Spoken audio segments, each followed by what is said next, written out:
A busy week. Just want to let you know that Bronco is going live right now. You don't need to go and rush. You don't need to leave the live show because the video will be there. And because you're all here, I thought let's just cut to the chase. Here is. Hey everybody, hope you're enjoying. Here is a little clip. Okay, here we go. So there it is. There is the Bronco 4-door, and there's also the Bronco 2-door. Do you think it looks like a Jeep? I think it does.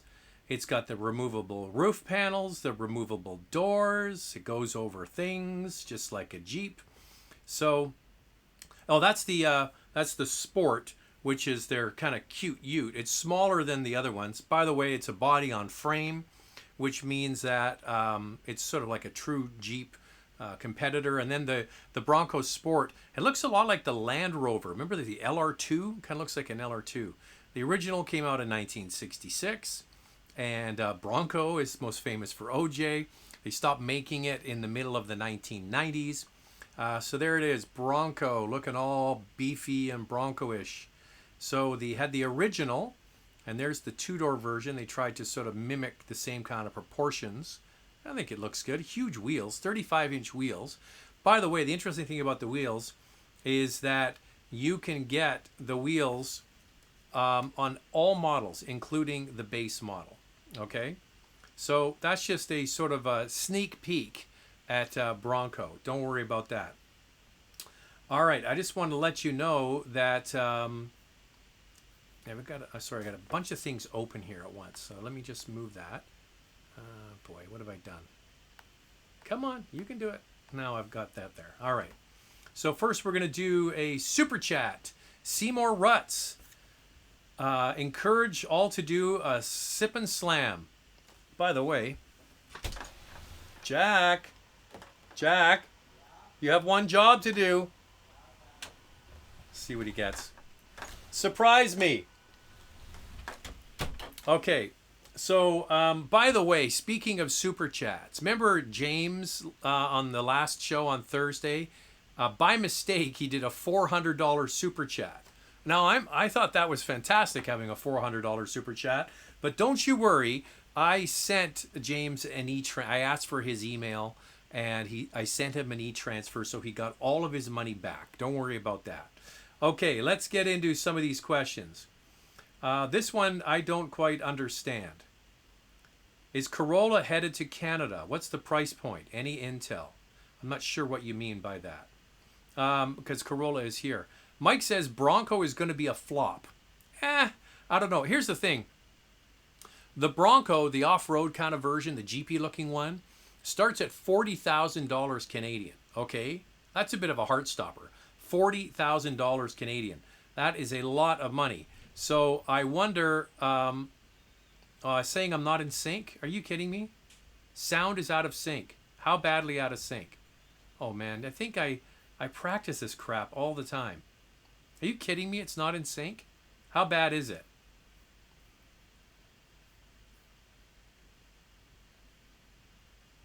How bad is it out of sync?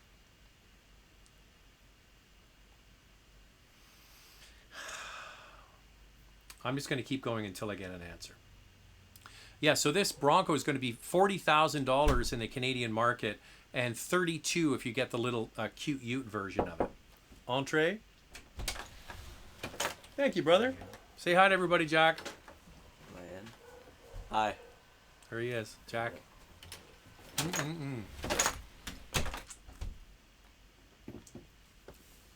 Do a little focus. I figured out I can do a little focus like that. That helps.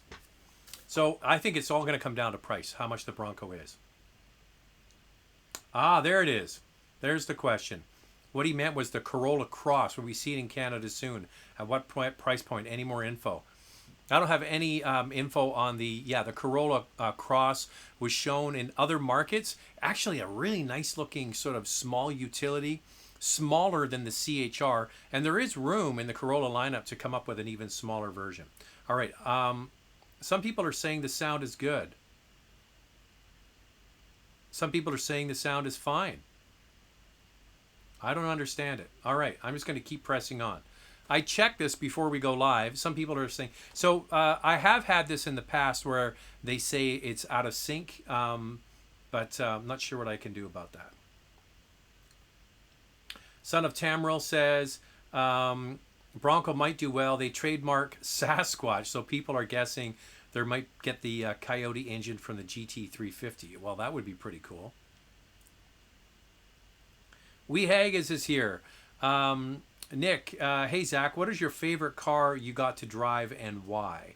Well, anybody that knows me knows I love Porsches. My favorite car I got to drive is my favorite car I would like to own, which is the 991 Porsche GT3 Touring. I just love that car. It's just something about it. It was the day also, if you go back and watch the video, it was from just over a year ago. I was in Munich in Germany getting to drive it on these beautiful country roads, 9,000 RPM, 500 horsepower, sleeper good looks. It's just like, it just speaks to everything I love about the brand and everything I would want in a car because it's a sleeper. I don't like the big wings and things. It's not my speed. I want a car that just goes like hell and just looks like it doesn't go like hell. But even that car kind of looks fast. Atul says, time for Beck's o'clock. Stuck here in India, 5:30 a.m. Hopefully you're not having Beck's now. Waiting room to get home to Chicago. Good to have you back with these live sessions. Wow, that's a bit of a haul, man. Probably going through Frankfurt, I would think, if you're coming from India. So safe travels, and there'll be a cold beer in the fridge, I hope, when you get there. Okay, let's keep going here.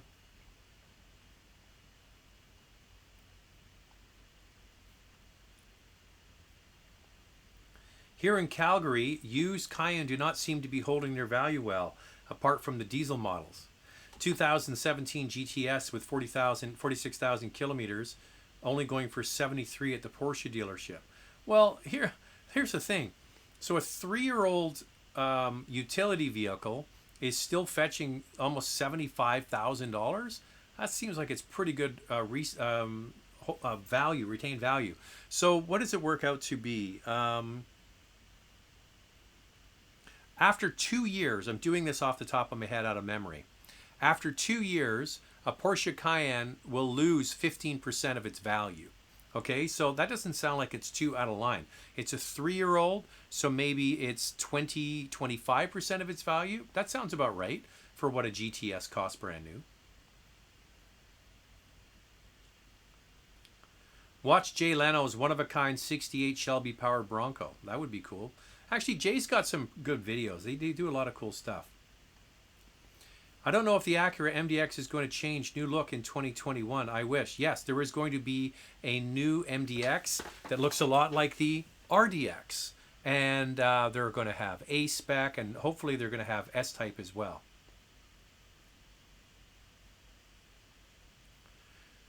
Triggs is saying, yeah, they redid the Cayenne, which is why the prices are slipping a little bit. So, yeah, that is true. You've got to remember that a 2017 Cayenne is the last body style, so that would affect the resale value. But as I mentioned, so every 2 years it loses about 15% of its value. So I'm not sure what the price was on a GTS, but it was over $100,000. So that doesn't sound like it's too crazy out of line. Son of Tamriel is saying, I like the headlights in the front end of the Bronco. Reminds me of the edge on the side. I love the 2-door with the holes in the door. Yeah, it's going to be interesting to see what these things cost. Like, they're not really telling us much about the pricing of it. That'll be closer to the release date. But we do know it's going to start at $40,000 in the Canadian market. So you can imagine, you know, there's 2 engines. There's the 2.3 liter 4-cylinder. So that's the same engine they use in the Ford Ranger. And then the one that I like is the 2.7 liter EcoBoost V6. That's the same engine they use in F-150. Now, that's got 400 pound-feet of torque. That would certainly be something for sure. Bruce Maddow, seeing comments on car reviews that it's not really an AMG or not really an M from BMW. What's happening? Yes, and this is a trend that we've seen over the last few years. And basically, Mercedes-Benz and BMW are diluting their AMG and M lines. for many years, if it had an AMG badge on the back, it was a specially hand-built engine in a Voltabach in Germany, and they were sort of very limited production. Same with M cars. M cars originally, they used to take the body off the assembly line and actually take them over to a separate factory, and the cars were actually hand built in a special factory, and then they were sold. So those are the original 3 series, the M3, 6 series, and 5 series. So the original M3, M5, and M6. And then in the early 1990s, they switched to a typical production run. But what's happened over the last few years, and this is all a result of the Chinese market. The Chinese market is very, very badge specific. They like to have certain badges on their cars. Well, the Germans figured out quite easily, why don't we sell, especially in the Asian markets, a midline car, and we'll put AMG or BMW M on it, and we'll call it that, even though it really isn't that. And we'll sell more of them because it's got the right badge on it. And that's what's happening.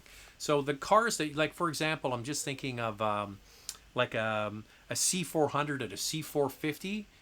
It's now called an AMG 43, where before it was just another production line.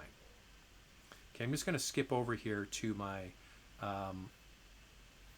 other one.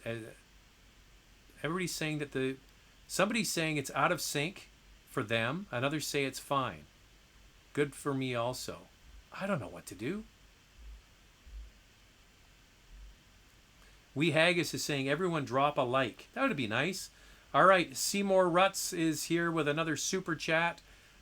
Will Toyota alienate customers by offering a new Venza and Sienna as hybrid only? Seems older conservative buyers might shy away from this tech. No, I don't think so.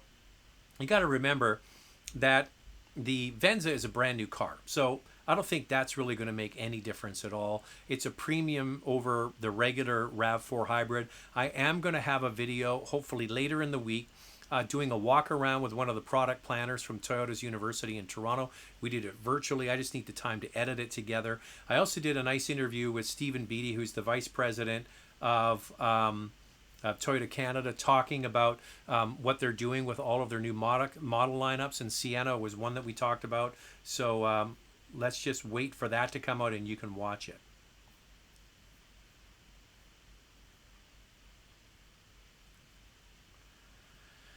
I just bought a BMW X5 M package. It doesn't sound loud enough. Not many pops and crackles. What are your thoughts on exhaust? Any recommendation? I don't know. There's lots of forums. What's the BMW one? Roadfly. You can go to Roadfly, which is sort of the main BMW one, and you can look up what other people have done for aftermarket exhausts. Off the top of my head, I don't really know of any. I'm not sure why I don't know why you'd want it to crackle and pop all the time. It'd be nice, with the sport button to hit that, but yeah, I wouldn't want it all the time.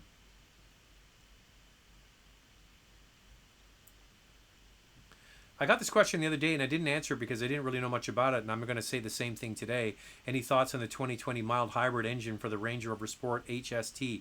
So I don't really know much about it. I will look into it. I should have done my homework since we last chatted. My expectation is that it's utilizing the 48-volt system that other brands use. And when we call it a mild hybrid system, it's not a hybrid from what I understand. Let me look into it, but it's probably just like that e-torque that Ram has in the EcoBoost, not the EcoBoost, the 3.6 liter Pentastar engine, and also available on the Hemi. It's basically initial launch torque. I don't think it's a real hybrid. It's just a very mild hybrid to give a little bit extra torque on launch using that 48-volt system, but I'll have to look into it. Portuguese Water Dog is here. Nice to have you here. I've been looking at a Q5 diesel. When contacting local shops to do a PPL, have said they stay away from the diesel. Urea concerns. No, I don't know about that. I mean, that's the exact same engine that's in my Cayenne, and it seems totally fine to me. If so, the 2015 would have had the updates done for emissions. There's now been a second update on this engine. I had it done to mine, and it's good. However, I have been on a Facebook group for people who own these diesels, and there are some people that really dislike the upgrades that they've done to the engine, and other people like me who I have no issues with it. So I think that is the problem. So some of them are affected and some are not. Adding urea is not really that hard or expensive to do. So if you're worried about how much urea that's going to use, I wouldn't really worry about that too much. Yes, you're going to have to fill it more, but that's really not the end of the world. Let me go in here and see if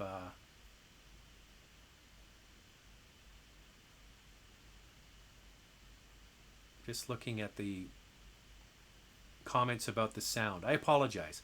You know, I got to tell you. So you're regulars here. I lost my camera, right? So I had that to deal with. I had to order a new camera. That took 2 weeks. And I get the new camera, and then the interface between the camera and my computer isn't working. So I ordered a new one of these. It's a Blackmagic mini recorder. So this is $250. So, and you're probably wondering, well, Zach, how are you? Is the other one working? Yes. The old one's working, so I bought this. So there's $250 down the drain. Anybody who wants one, I'll sell it to you. Cheap, like $100. And then I can't get it to work, the new camera. Pulling my hair out, what I've got left. I bought new cables, like a Thunderbolt cable from the Apple store. That's $50. Then I go to my, Lumix camera, and I finally get it working. And then I couldn't get the software to work that I'd been using. So then I bought a new software, which is Ecamm Live. So I got that. Then I couldn't get the audio to work. So now I've got a new microphone, or I don't have a microphone I have hooked into the computer. And then the camera's hooked into the computer. And it's all going through the Ecamm Live software to you. And now I'm hearing that there's laggy issues. So, I mean, I need an engineer over here, to be honest with you. It's been a real pain in the ass. Okay, I'm just going to scan through here all these. So I'll be saying some people are saying the sound is out by 10 seconds. Other people saying it's fine. Okay, this is one here. Tesla is looking a Model 3 base model before incentives disappear. Good idea. Just want to putt around back and forth 10K to work. I have an XC90 for trips and family reliability. Yeah, well, why not? If you like the car. Interestingly, we recorded, Andrea and I, a whole Kia Niro electric car video. This was in March. And then I went to edit it, and we're missing clips from the GoPro. So that car was then lent to the food bank, so for them to use it during COVID-19. So we just got it back. So we just recorded our in-car segments today. Everything else was done in March. Getting in that car and driving that electric car, it's $45,000. And we were going through all the competitors and thinking about what is, a good alternative. The Kona, the Hyundai Kona electric, the Nissan Leaf extended range is pretty good value.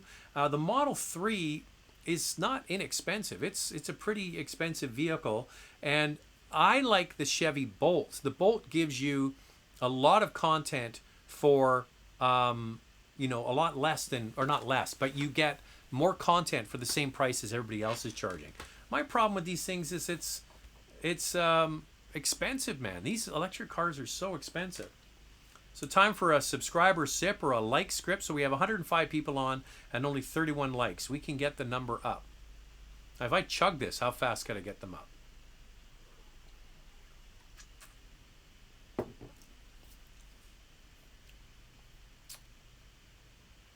Raj is back, who looks like The Rock in that picture. I missed the S2000. Why did Honda stop making them? I don't know. There were so many cool cars that were made. Some of them were not so cool, like the Honda Del Sol. They stopped making that. They stopped making the Prelude. They stopped making the S2000. They stopped making the Celica or the Celica. They stopped making the Toyota Prevea. All of these sort of smaller cars that were kind of fun and different, they all went away. People went to utilities. This opens up room for us to get some of these cars back, but there you go. Here's a good one. Alan Jones. G80 pricing seems to be the same as GV80. The G80 is charging a $10,000 premium for the bigger engine. A value proposition is deflating rapidly. Your thoughts? Thanks. I did read the pricing last time on the G80. I think, as much as I like Genesis, and I think they're doing a lot of things exceptionally well, I think they're drinking a little bit of their Kool-Aid with the pricing on the GV80 and the G80. Like when you look at the G80, I think it starts at around $70,000. Here's the thing is, what do BMW and Mercedes do better than anybody? They have incredible lease rates on their cars. You can go in and get a 5 Series BMW at a great lease rate, amazing residual value, and drive it away, and same with Mercedes-Benz. So for them to come in with this G80, which doesn't really sell that well, and then to charge a premium for it, yeah, it's a nice car. I'm sure it's got great finishes on the inside. It's got some nice powerful engines. It's got all of that kind of stuff. But for you to go up against the big dogs in that way and charge that kind of money, I just don't think that you're going to be able to compete. Not on leasing and residual values. I just don't get it. Seymour Rutz is back with another super chat. Man, you're going to town. Will this downturn in the automotive industry impact the number of YouTubers manufacturers will supply cars to? I don't know about that. I think that it might be harder for new young guys trying to break in, but a lot of YouTubers have a pretty good following. I think that it's probably maybe a little more questionable for the sort of lifestyle influencers, or whatever you want to call them, the Instagram crowd. I think some brands are still trying to figure out what they're going to be doing with the whole Instagram influencer community. The thing is that that's all paid. If you're seeing an Instagrammer, influencer with a brand, they're getting paid to do that. Okay, that's the difference. Parm, when are you getting the RAV4 Prime to review? Well, I have been asking Toyota about that. So yes, there are lots of videos already, lots of drive impressions of the new RAV4 Prime in the US. In Canada, we don't have the vehicles here like they have for Toyota USA. Toyota Canada is working on getting us those cars. And as soon as I can get my hands on it, trust me, I'll get you a video. Ford has a long way to go to compete with Jeep. Jeep has such a huge following. You know what? Looking at the Bronco, I'll play a little clip again. Looking at the Bronco, I think that is it trying too hard? Are they trying too hard to go up the ass end of Jeep that it's kind of missing the point a little bit? I mean, that looks pretty damn cool, right? The 2-door, it looks good with the roof on it. I think it looks really, really good. That, not so much. That looks like the old LR2, the Land Rover. But huge 35-inch tires, body on frame design, as I mentioned. I think it's going to be interesting to see because Jeep has such a long history. We'll have to wait and see. I think it's all going to come down to price.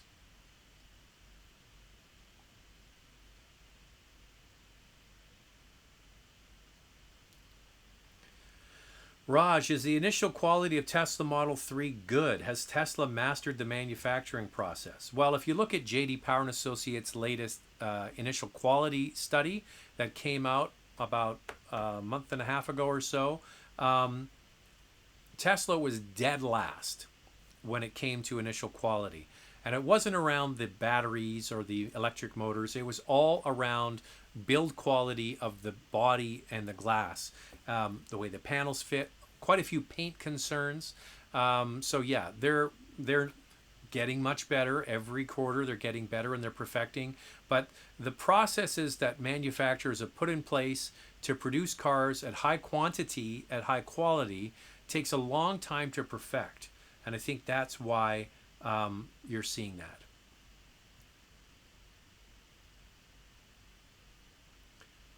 Toyota might lose some customers due to hybrid-only powertrains, but I bet you they will gain more new customers. Yeah, I don't know. I think that it's going to be just so common to drive a hybrid with Toyota, people won't even really think about it. I think that they've done such a good job with their Toyota marketing over the years, and the fact that they're going to have more Toyota hybrid-only models. I don't think the average consumer is going to care. They're going to like the fact that it is good on fuel. They're highly reliable drive systems as well. Here's the thing I always try to explain. You're watching this because you're an auto enthusiast. I'm doing this because I'm an auto enthusiast. We're into cars. We like all the minutia. What power is it? What kind of engine? What kind of transmission? What kind of suspension? How does it look? How fast is it? How does it handle? All that kind of stuff. I'm here to tell you, having done this for almost 30 years, the average consumer doesn't give a care about that stuff. Some do, but a lot just want it to start, drive, get them to work and school, and get their kids to their valet practice and get them home and go to the grocery store. And they want to buy it or lease it, have no issues with it, and then go from there. So I think that is what is going on. I don't think it's got anything to do other than that. And a hybrid, for most people, they'll go, great, sign me up. Hey, look who's here. It's James. Thanks for sending the money back, Zach. Sorry for the inconvenience. If you missed the last show, James put an extra couple of zeros on the super chat and sent me $400 instead of $4. So there you go. I appreciate that, and it was not really an issue, James, to get the money back to you. It was just a couple of clicks in my banking software, and away you go. Nicholas is saying, I just watched a few Model Y reviews. Panel gaps, paint issues are still present. That's the big knock against Tesla, is the build quality of the actual body. Here's a great question. Could we potentially see Toyota bring the Suzuki Jimny as a Toyota branded car to North America market as a competitor to Bronco? Well, I don't think that the Jimny is going to be a competitor to Bronco. The Jimny is a super cute little utility. And when I saw it at the Geneva Motor Show a year and a bit ago, I was like, that is great. My thing is, I don't think that it would pass crash tests. It's probably not built for all the different crash tests around the world. And you got to know that, you know, Toyota and Suzuki don't really have a relationship. But yeah, it would be great if they could license. I would love somebody to license the Jimny if it was, if it did pass the crash worthiness. You might not remember, but Mitsubishi used to sell cars in North America under Dodge, like the Mirage and the Colt and things were all Mitsubishi cars. So if they could get a Suzuki rebadged by another brand, that would be a good idea. Why is Ford so expensive in the Canadian market? I've noticed some of their other models that are also pricey, like the new Explorer. Are they being too cocky? You know what's interesting? You know what I have? I just got it today. Is the new Ford Explorer. Okay, looks good, nice blue. It has a turbo 4-cylinder EcoBoost engine, and the price of the one I'm driving is over $50,000. And I'm like, what kind of Kool-Aid are you drinking that you could think you can charge over $50,000 for an Explorer with a 4-cylinder turbocharged engine when you can get a fully loaded Palisade or Telluride with a 3.8 liter V6 for actually less money than that? I mean, I don't know. I think that's just crazy. I think what happens at Ford and at General Motors and at FCA is the actual MSRP is not what people pay. There's always an incentive and a deal on. And that's why you need to go to carcostcanada.com, use the promo code MOTORMOUTH to find out what the real cost of an Explorer is, for example. Not what the MSRP is, but what really is going on. How much money is on the hood of that car each and every month. Hey Zach, just bought a brand new Forester. Love it. Do you think they will bring back the XT? A bit more power would be nice, but I'm still very happy with my new Subaru. I don't know. I don't see why they couldn't do that. It's just one of those things. They were pretty adamant when it came out a year or so ago that most people, and they said in the U.S. market, which drives a lot of these decisions, were not really that interested in the turbo. I know a lot. I know a few people in this neighborhood where I live who have them, and they absolutely love them. I think there's always an opportunity for them to come with a special edition version with that engine. I don't see why not.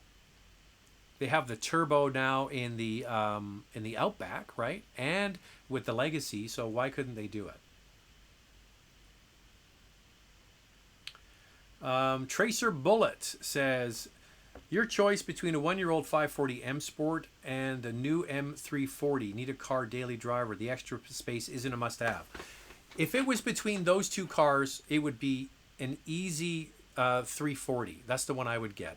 I would get the M340, and if you can get the Grand Coupe, that gives you the big lift gate at the back, kind of like the A5 Sportback. And I would say that the number one reason, there's two reasons. The 5 Series has become very big, and so has the 3 and the 4 Series. Sorry, I was thinking, yeah, the 3 and the 4 Series. They've gotten quite a bit bigger. So a 3 Series, and if you get that Grand Coupe, is kind of what a 5 Series was 10, 15 years ago. And here's the other thing. In the German premium market, and this is true for most premium brands, the bigger they are, the harder they fall. The residual value of the 5 Series is not going to hold as well as the 3 Series. So get the 340, great handling car, smaller car, same size engine, and if you don't need that extra space in the back, and it is quite big compared to what the 3 Series used to be, I have no problem recommending it at all. James is saying, the sound is fine here, direct on my Samsung Smart TV. Good to hear.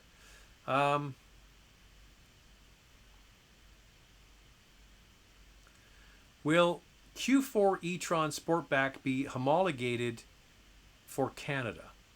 I think what you're asking is, will we be getting it? Yes, we will be getting it. We'll be getting the e-trons, the Q4, and the Sportback.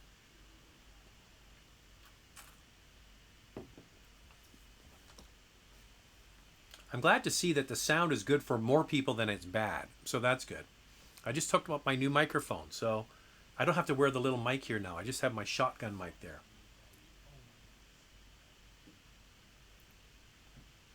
Is a Supra with 33,000 miles for 20,000 a good deal? Are you talking the brand new one? That doesn't sound like a bad deal to me, considering what they cost new. I think you're talking about the new one, are you? James is saying, turn the chat button off and hit the like button. I drink to that. Okay, James.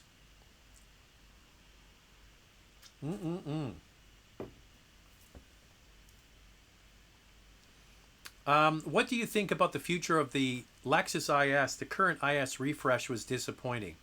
Yeah, it doesn't really scream of a new car, does it? I think the outside exterior design, I think they did a pretty good job. The inside to me is kind of disappointing, and really no change at all with the powertrains. It really is just a refreshed car, considering the car had been left for a long time on the vine already. Maybe Lexus kind of knows that people aren't buying cars, so they're not going to spend a whole lot of time and money redoing one. But I tell you what, that Acura TLX looks pretty good. There's going to be a new Stinger and other vehicles, or an updated Stinger. So I think, yeah, it's going to be interesting to see what happens with that.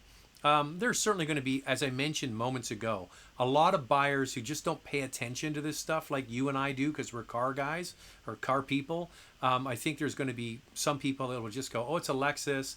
Oh, it's blue. Yeah, I'll take one of those. I think that's kind of what happens.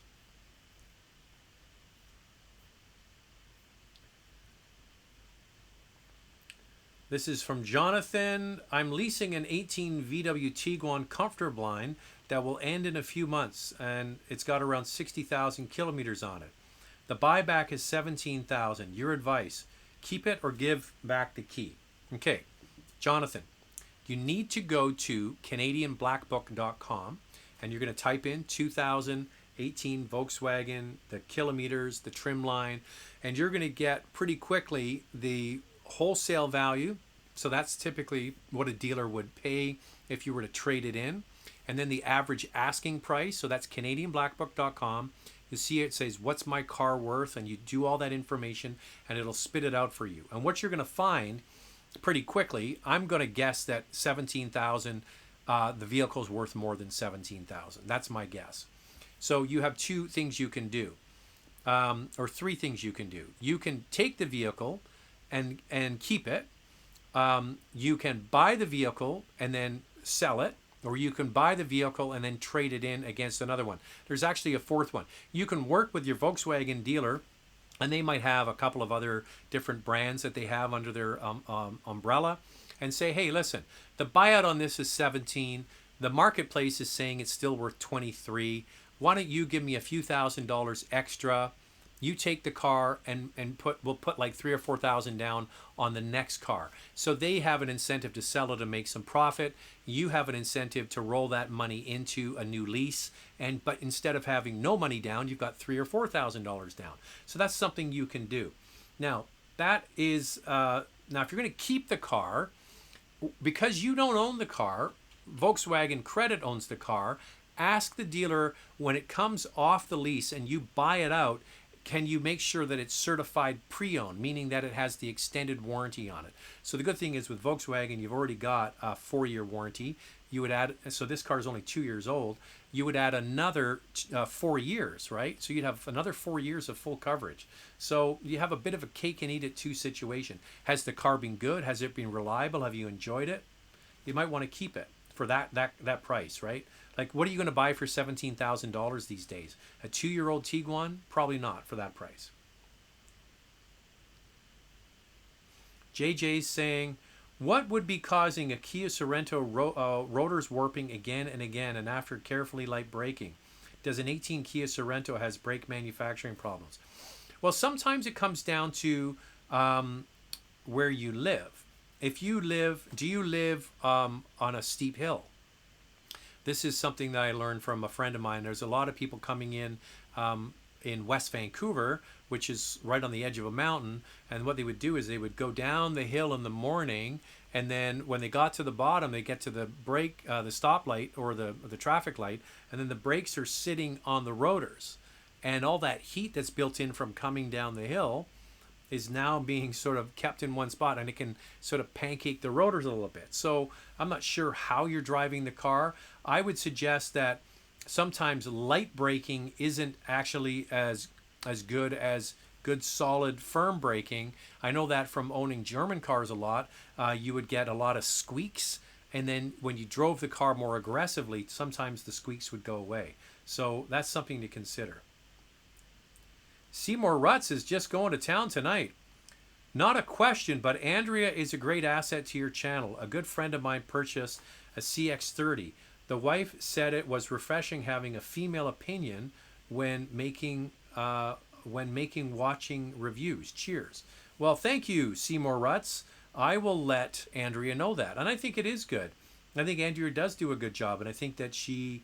Oh, by the way, when I asked last time what everybody thought of Andrea doing the reviews, I kept all the comments and showed them to her, and she thought you guys were being very nice, and you were. And yeah, I think it's, here's the reality. Women have a major impact on what you buy in the household. Now, as I mentioned before, you might be the car enthusiast in the family. I certainly am in my family, but we might sort of whittle down the cars to, hey, here's 2 or 3 that we might want to consider. But once you've sort of gone and test driven the 2 or 3 that you kind of like, the final decision between which one it is, what color you're going to get, how much you're going to spend, what features have to be in it, that's really where your wife is going to make those decisions for you. And every guy who's married is going, oh yeah, we know that. You don't just pull up with a brand new car and go, hey honey, here's your new car. She has a major impact on when you purchase a car, and I think it is important for to have a female point of view, and I think people see that.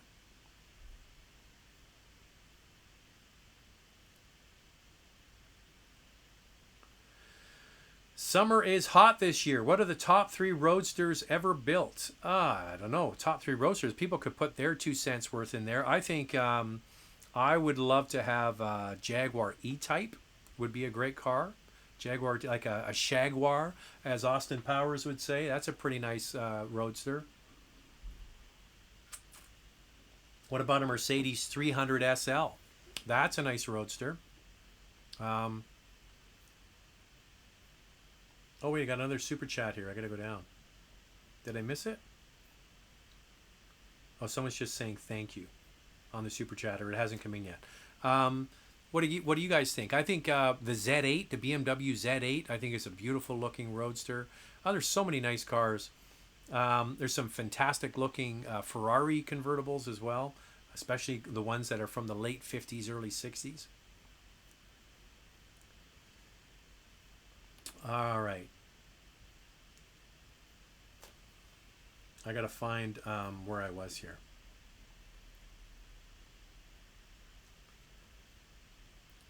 Why is Canada not receiving similar cars to what we have in the States? Well, it kind of goes both ways. You know, we've had cars in Canada that the U.S. don't get. So, you know, for example, a lot of the small cars, when the Toyota Echo came, wasn't available in the U.S. The Smart Car originally was not sold in the United States. The B-Class Mercedes was not sold in the United States. We currently have the C-Class wagon that isn't sold in the U.S. So it goes both ways. There's cars we get here in Canada you don't get in the United States. Some of the sort of more specialty vehicles we don't get here. So, yeah, I think that's something to consider, as it does happen on both sides of the border. I'm looking at a midsize SUV, maybe a Qashqai or Tucson. Which one do you prefer? Well, I wouldn't call these midsize SUVs. I would call these sort of a compact to almost subcompact. I like the Qashqai a lot. I think they did a very, very good job with the Qashqai. The Tucson is available with a turbocharged engine, which is nice. It also is available with the dual clutch transmission. There's more options with the Tucson for sure. But I think, you know, you got to try them and see which one fits your lifestyle. I wouldn't call either of them midsize.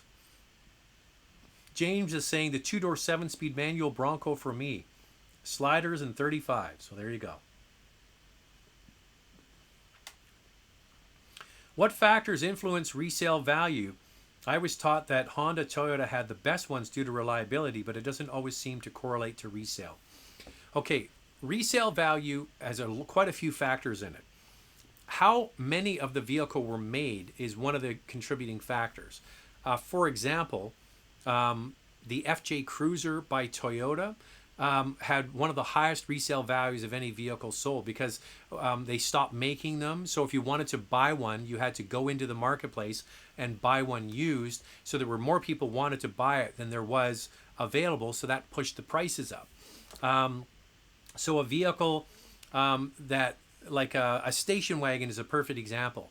I mentioned the C-Class Mercedes station wagon a moment ago. So you start looking for one of those used in the marketplace, I guarantee you, in Canada, for example, you might only find 2 or 3 for sale at any given time across the entire country. So if you really want that car, you're going to have to pay up for it. So that would bring the residual value up. But brand perception really does affect residual value. But then there's other factors, like, is the car sold into fleet? For example, if a car went into rental and there was loads of rental cars and then all of a sudden they get flooded on the market as used cars, that will bring the residual value down.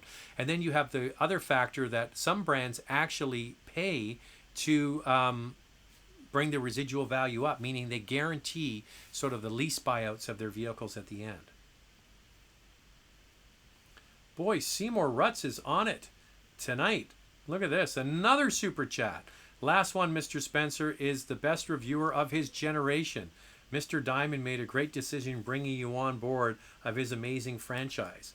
Yeah, so there you go. I'm the new guy at Motoring TV. I don't know what generation you mean. I'm the best reviewer of his generation. I'd love to know what you think that generation is. There you go. Oh, actually, you know what? Here's somebody who's got top 3 roadsters. Miata, BMW 3 Series.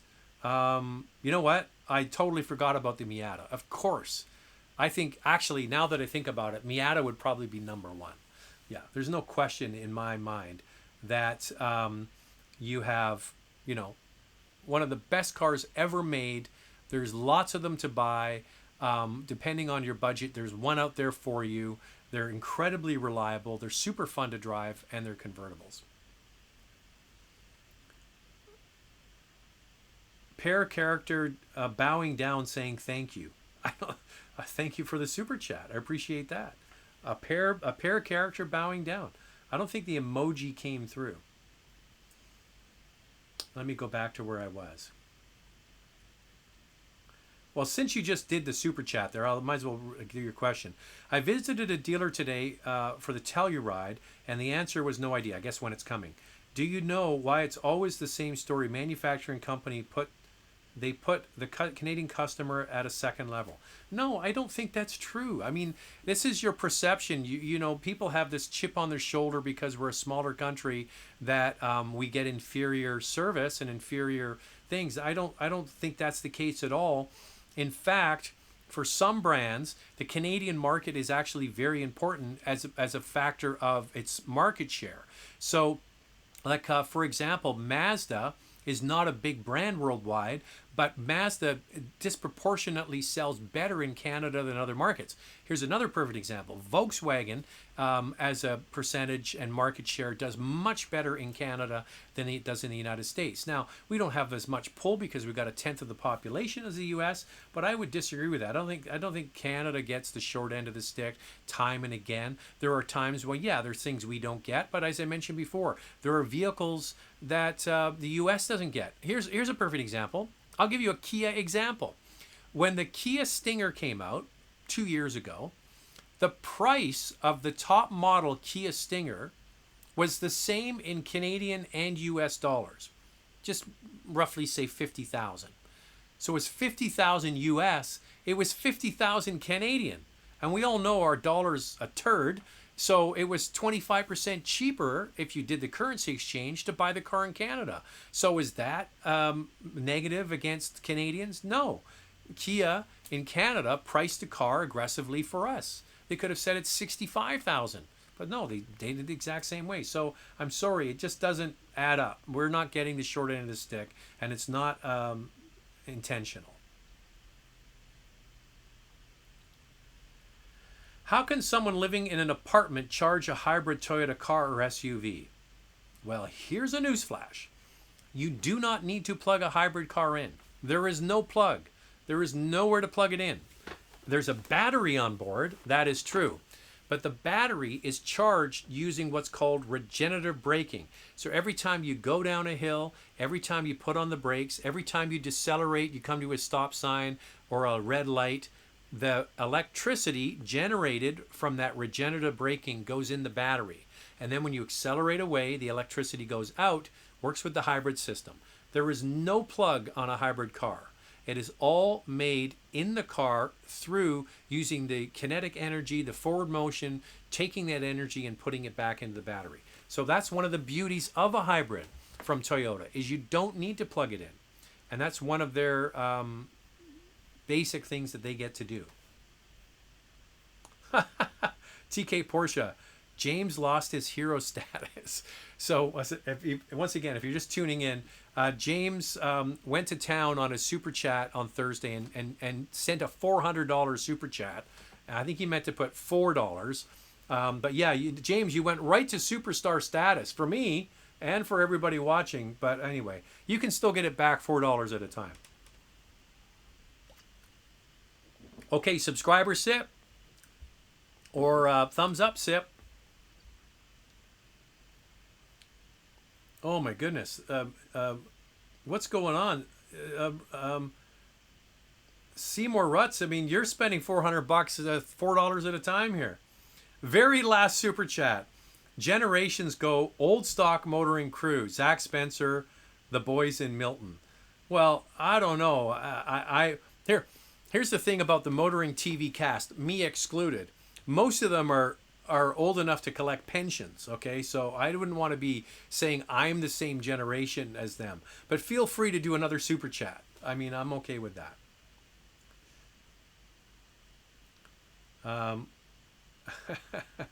James is saying Seymour equals hero. That's true. He's going to town.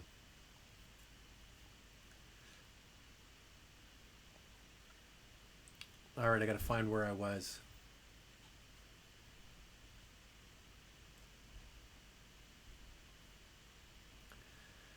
James is saying if you look at their invoice, you could see, yes, maybe only 800, but sorry, I'm getting in the middle of a conversation here. I guess I didn't. We were speaking of Stinger. Do you think Stinger GT Limited is worth buying now or better to wait for the refresh? Seeing some good deals on used models. Well, there's no rush, right? Here's the great thing is once we get to see what the refresh of the Stinger is, then you can decide. You can go, hey, listen, hey, that's for me. I want to wait and I'll order one or I'll speak to my dealer or what have you. But if you don't love it, then you can say, I'll just go out and find one if there's going to be some great used deals. So have at it. You get the best of both worlds in that situation.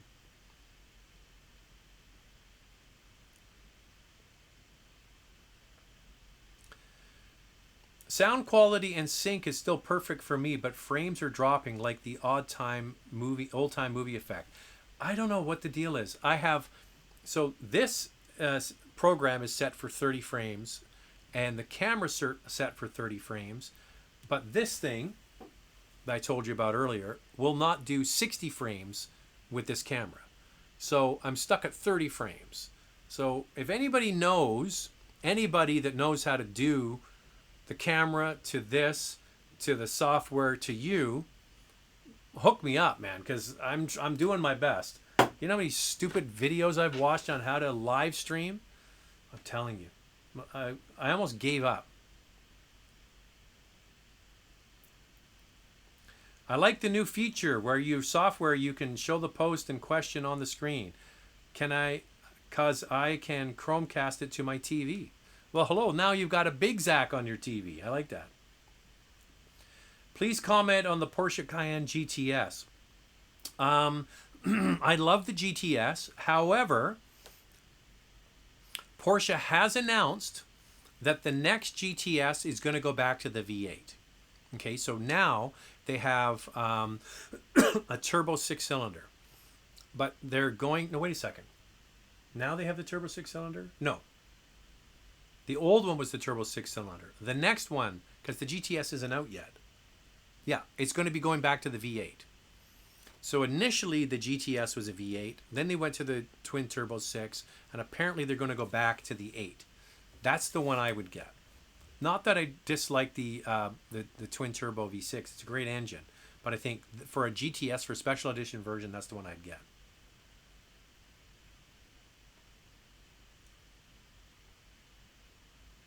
So here's what Sam's saying. Update the video frame rate to 60. That's the issue. The camera will do 60. The software will do 60. This does 30. And this is sort of like an industry standard interface. I don't know what to do.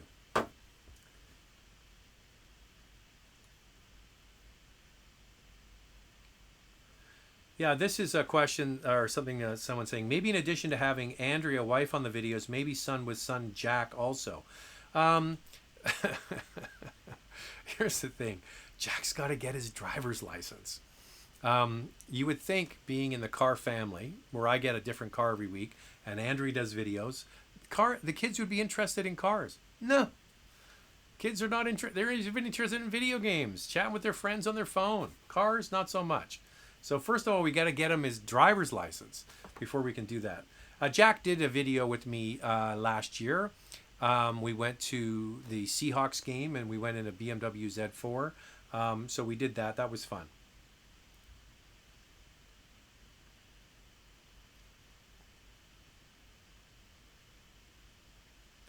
And Jim is saying, if you want to find your camera, look at the local skate park. I don't know where the hell that camera ended up. I've been looking on Craigslist and Facebook Marketplace. I've been looking at whatever. It's gone. It's long gone. The new one's already bought and purchased. Sorry, guys, I'm just scrolling through all of the comments because some people are talking to each other and some are not really, you know, of interest to everybody else. Showed the BMW 4 Series front grille and she said it's hideous. Do you agree? Will the BMW sheep just buy them anyway? My 330e leases up in December and BMW needs to be careful. Yes, so I don't know what BMW is thinking with that new 4 Series. If you missed it, there is a video on the channel I did, sort of the virtual releases I'm doing, is you can go and look, and the grill is ginormous on it. It's kind of one of those things, though. I almost guarantee you, when you first see it, you're going to go, I mean, when you look at the pictures, you're like, what the hell are they thinking?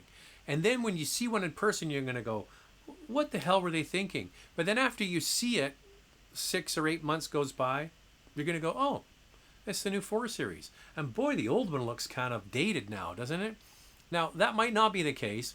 For example, BMW had what was called the Bangle butt. Chris Bangle was their head of design, and he did all the ugly butts on the 5 and the 7 Series. And some people said what I'm saying, oh, you get used to it. Never got used to it. Never liked it. Yeah, and BMW, I mean, listen, they got Tesla coming up their backside every single day in terms of sales. So I think they're just trying to stand out. I don't know anything more than that. P. Kennedy saying the same thing. Front ends are tragic. X7 all the way down. This coming from a former E60 owner. I don't know about that. Interesting thing about the X7, same thing. I saw it in pictures and I was like, is that like a cartoon of a utility vehicle?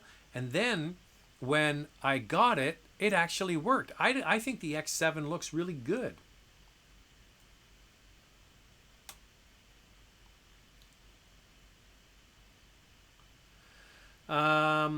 Your suggestion, do I have to buy a 2020 Telluride or wait for a 21? Here's the thing is, we're now in the middle of the summer. And with all of the COVID situations that we've had and all of the different things that we've had, you know, delays and all those sorts of things.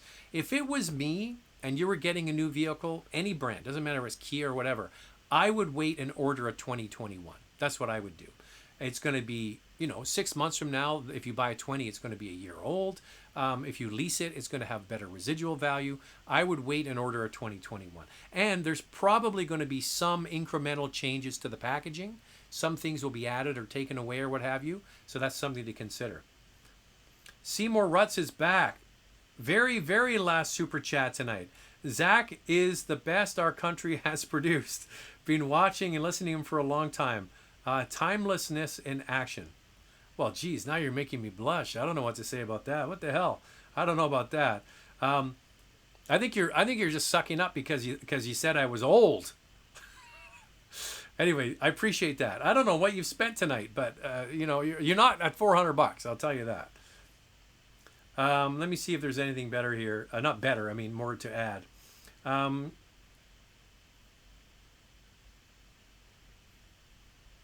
I loved your review of the Aston Martin. What do you think about the brand now? Well, they just showed a new utility vehicle. Even Aston Martin is going to be introducing a new SUV. I don't know. I mean, as I mentioned in the video I did of the car, I don't have a lot of exposure to the brand. Aston Martin isn't particularly good at reaching out to people like me and getting me into their cars. It's probably more of a dealer-driven thing, and I'm not knocking on dealers' doors looking for cars. I have so many other cars to drive every week that I don't need to be chasing Aston Martins because they don't sell a lot of them. So anyway, but you know what? I will tell you, that car did impress me. I was impressed by the way it was put together and the finish, and it was a lot of fun to drive. So I wish I did have more exposure to the brand, and they did offer me more cars to drive. But hey, you know, I don't know what I can say other than that. Okay, everybody. Thanks to everybody that tuned in tonight. Thanks to Seymour Rutz for going ham on the old Super Chats. And I will try and work out the camera microphone thing every time I try. I'm working on it every time. Please bear with me. By the way, tomorrow, so today the Bronco came out, right? So that video. Sometime tomorrow, or maybe Wednesday, is the new Nissan Aria, which is their full electric SUV, is going to be dropping.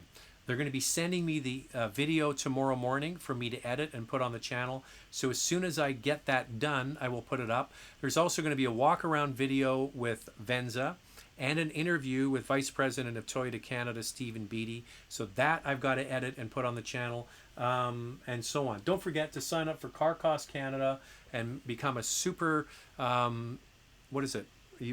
expert member. I've got all these super chats. Expert member, you get extra searches, and if you're in the market for a car, that's when you're going to find the best stuff. Okay, we've been going for an hour now. Thanks to everybody. So today's Monday. I will be back Thursday. Same time, same bat channel. Stay safe, everybody. I'm going now to have spaghetti and meatballs. My favorite. Take it easy.